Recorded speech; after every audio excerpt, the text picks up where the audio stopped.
Due Kannada YouTube channel நேயர்களுக்கு வணக்கம். Professor MS. Durga Praveen அவர்கள் திராவிட பல்கலைக்கழகத்தில் பணியாற்றி வருகிறார். அவர் என்னுடைய நீண்ட நாள் நண்பர், பல வருட நண்பர், பதிப்பாளர், ஆய்வாளர், கவிஞர் என்று பன்முக ஆளுமை கொண்டவர் நண்பர் எம்.எஸ். துர்கா பிரவீன் அவர்கள். துளு மொழியிலும் கன்னட மொழியிலும் அவர் நிறைய எழுதுகிறார். அவருடைய சில கவிதைகளை தமிழுக்கு மொழிபெயர்க்கும் வாய்ப்பு எனக்கு அமைந்தது. என்னுடைய நண்பர் ப்ரொஃபஸர் எம்.எஸ். துர்கா பிரவீன் அவர்கள் கன்னடத்தில் எழுதியுள்ள கவிதை ஒன்றை தமிழில் எலி பிடித்த கதை என்று மொழிபெயர்த்திருக்கிறேன். நண்பர்களே, இந்த கவிதையை நாம் ஏன் கவனிக்க வேண்டும் என்றால், இந்த கவிதையில் ஒரு எலி பேசுகிறது. மனிதர்கள் அல்ல, மனிதனுடன் சேர்ந்து எலி பேசுகிறது. எலி நம்மை பார்த்து கேட்கிறது, அந்த பூனையே சும்மாக இருக்கும்போது உனக்கு எதற்கு இவ்வளவு என்று கேட்கிறது. பின்னால் இருக்கின்றன ஆயிரம் ஆயிரம் பெருச்சாளிகள் என்று சொல்கிறது. என்னை நீ அடித்து விட்டால் நாளை அந்த பிள்ளையாரை யார் சுமப்பது என்று நம்மை கேட்கிறது. வாழ்வில் நாம் அன்றாடம் எத்தனையோ தடவை பலர் மீது கோபம் கொள்கிறோம்.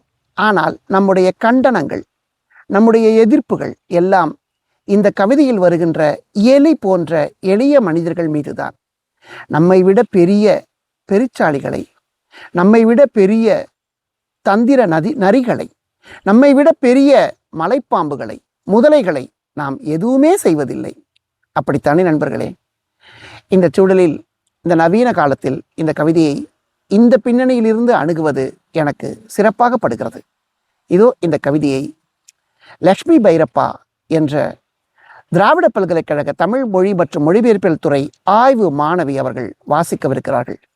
லக்ஷ்மி பைரப்பா அடிப்படையில் கன்னட மொழியை தாய்மொழியாக கொண்டவர். ஆனால் தமிழ் மீது ஈடுபாடு கொண்டு தமிழில் முதுகலை பட்டம் பெற்று திராவிட பல்கலைக்கழகத்தில் PhD பட்டம் பயின்று கொண்டிருக்கிறார். எஸ்.எல். பைரப்பா என்ற உலக புகழ்பெற்ற கன்னட எழுத்தாளர் மீது ஈடுபாடு கொண்டு அவருடைய முக்கியமான நாவல்களையும் தமிழ் நவீன நாவல்களையும் ஒப்பிட்டு திராவிட பல்கலைக்கழக தமிழ் மொழி மற்றும் மொழிபெயர்ப்பியல் துறையில் முனைவர் பட்ட ஆய்வு மேற்கொண்டு வருகிறார் லக்ஷ்மி பைரப்பா அவர்கள். இப்போது லக்ஷ்மி பைரப்பா அவர்கள் இந்த கவிதையை வாசிக்கவிருக்கிறார்கள். இந்த கவிதையை நீங்கள் எல்லோரும் ரசித்து கேட்பீர்கள் என்று நான் உறுதியாக நம்புகிறேன். நன்றி நண்பர்களே, வணக்கம். எலி பிடித்த கதை. நேற்று அல்ல, முந்தாநாள் அதிகாலை குளியலறையில் நுழைந்தபோது பித்தம் தலைக்கேறிவிட்டது. எலி குஞ்சை பார்த்து நீந்தி கொண்டிருந்தது. அது சிரமப்பட்டு பிடித்த தண்ணீர் இருக்கும் பழைய ட்ரம் ஒன்றில். நீரெல்லாம் வீணாய் போனதே. உனக்கு வாழ்க்கை போதும் என்று ஆகிவிட்ட போது வேறு இடம் கிடைக்கவில்லையா சாமி? முனகியபடி வாளை பிடித்து தரையில் வீசினேன். சட்டென்று பாய்ந்தது அந்த எலிக்குஞ்சு. மிச்சமிருந்த உயிரை பிடித்து கொண்டு ஓடுவதை விட்டுவிட்டு எதிரில் இருந்த பரனில் ஏறி உட்கார்ந்து என்னையே பார்த்தபடி விழிமேல் விழி வைத்து பேசவும் ஆரம்பித்து விட்டது. குதித்து கூத்தாடியபடி, என்ன இதுவும் புலம்பல்? எடுத்து வைத்திருக்கும் மூடி என்னை கொல்லத்தானா? இப்போது அதிகாரம் என்மேல்தான் இல்லையா? அப்படியே நின்றுவிட்டேன். எதுவுமே புரியவில்லை ஒரு கணம். ஆனாலும் சிடுசிடுத்தபடி காட்டினேன் கதவில் இருக்கும் ஓட்டையை. பார் உன் கூட்டத்தின் அமர்க்கலத்தை.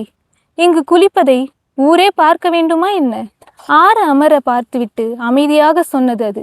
எங்கள் பற்கள் வளரும்போது அது அப்படித்தான். நீங்கள் கண் வைத்து தேடி நாக்கால் துளைப்பது போலத்தான். எங்கிருந்து எங்கேயோ அவசர சம்பந்தம். ரேங்க் மாணவன். தேங்காய் மட்டையில் கை வைத்தேன். நெருப்பு அணைந்த அடுப்பில் வெறும் சாம்பலும் கரியும் தான். விடவில்லை அது, கேட்டே விட்டது. என்ன கொலை செய்யும் உத்தேசமா?